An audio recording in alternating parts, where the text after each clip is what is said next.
Hello, rock stars! Matt Vanderbo here.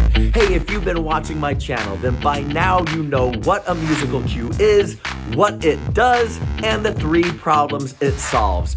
And if you haven't seen these videos yet, then I would encourage you to check them out while you are subscribing to this channel. But as a quick recap, a music cue does one of 3 things. Number 1, it increases the emotion of a scene. Number 2, it increases the energy of a scene. And number 3, it increases a sense of setting or place. And if you stick with me for a few minutes, I will tell you why one of these 3 leads to much more placement opportunities than the other 2. All right, so buckle up, baby, and let's dive in. Woo! So while it is a perfectly viable option to create music that adds to the energy and sense of setting, those types of cues are largely only used for 5 to 10 seconds as a TV show transitions from one scene to another. So they might go from this house to that house, and you've got the time-lapse aerial photography that needs to be high energy. Or maybe a character moves from one place and then drives his or her convertible down the streets of Los Angeles before pulling up into another house and then into the next scene. Well, those transitionary elements are only like 5 seconds long. So your music may start a little bit before, run through those 5 seconds, and go on for another second or 2 at the end. But after about 10 seconds or so, that high energy music is gone. A similar thing happens when an editor uses music to create a setting. So a production company may go from this restaurant to that restaurant, or from this country to this country, and they need music to tell the viewer where they are at in the world. Okay, and once that is set, then they can move on to other things. Now, the other things they move on to are largely going to be based around mood. And so if you have a 22-minute reality TV show, there's only going to be maybe a minute's worth of the high energy or scene setting stuff. The other 21 minutes is full of opportunity that you can get placements on if you have the right mood for the show. And so if you want to really go for the low-hanging fruit, create music that enhances a mood. So my challenge to you is the next time you sit down to write a cue or a song, I want you to pick a mood and compose your music to fit that mood. Now, this is easier said than done, especially when you're first getting started, but you will get the hang of it.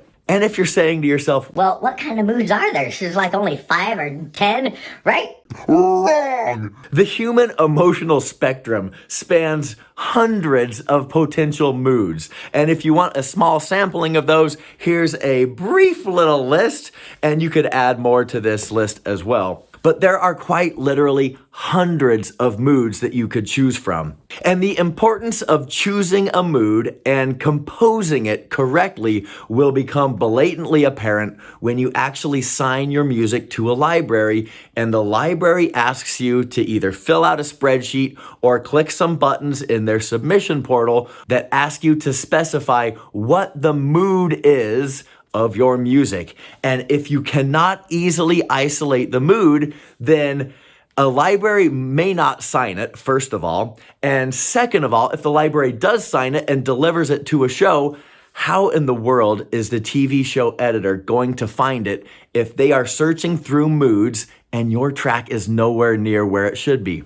So you might have the best piece of music in the world that is the most fitting thing for a particular scene, but if it can't be found during the search, then it is useless. Imagine that you know of the existence of a treasure chest that is filled with gold and diamonds and rubies and everything else that's valuable, piles of cash, but this treasure chest is located somewhere out in the Sahara Desert, buried by sand. That treasure chest is not going to do you one bit of good, even though you know it is out there somewhere. If you can't find it, it's useless to you. The same principle applies to our music. We have to code our music with the correct moods in order for it to be found. If your music can't be found, it is useless. Which is why it is so important not only to compose to specific moods, but also know how to label them appropriately. So like I said earlier, this is easier said than done, but I'm going to walk you through a few examples so you can kind of get the hang of it, okay? First example is one of my literally probably 500 urban comedy tracks. So here we go.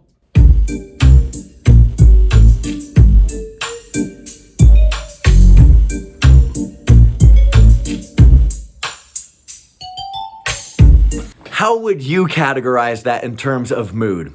For me, it's quite easy. Typically, you can choose 3 moods for your music. So my 3 choices would be humorous, sneaky, and mischievous. Or mischievous. Potato, potato. You see how easy that is? So now when an editor sits down and they need sneaky music, boom, they open up the folder and here we go. Here's my music. How about another example?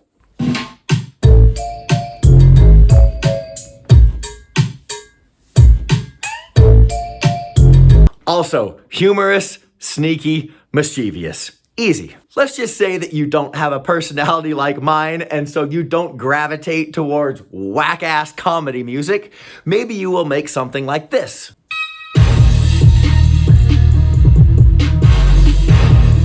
What moods would you choose for that? For me, aggressive, first and foremost, and then confident, and then cocky. And confident and cocky may seem like they're the same thing, but those are kind of drastically different moods when you think about it. Let's move on to another example.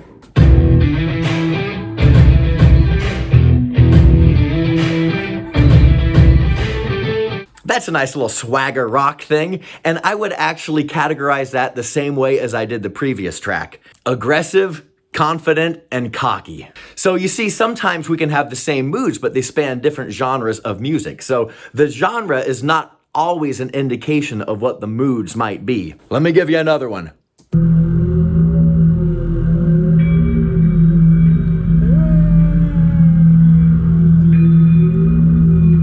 All right, hot shots, what do you think? I'm going with eerie, sinister, and mysterious. And last example.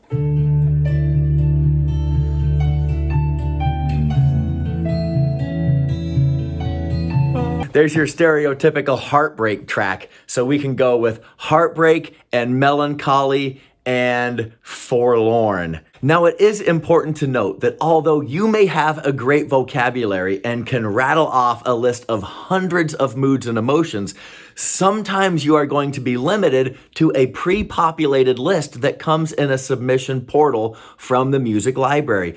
And maybe they only have 75 different moods in there, and the one that you thought was perfect, like forlorn, maybe that option doesn't even exist in the library's pre-populated fields. So you have to be a little bit flexible when it comes to creating these mood labels, and also use your imagination, because what you think is perfect for your music might not be what an editor thinks. And so you have to think, what would another person do with this music? And can it actually solve a problem that I am not even thinking about right now when it comes to moods? But this should just be a great exercise for you guys as you sit down to make music. Always be cognizant of writing to a mood, because that opens up way more opportunities than any of the other problems that music can solve. So if you are trying to get a nice, robust paycheck, this is the best path forward. So thank you for sticking with me, and please subscribe to this channel.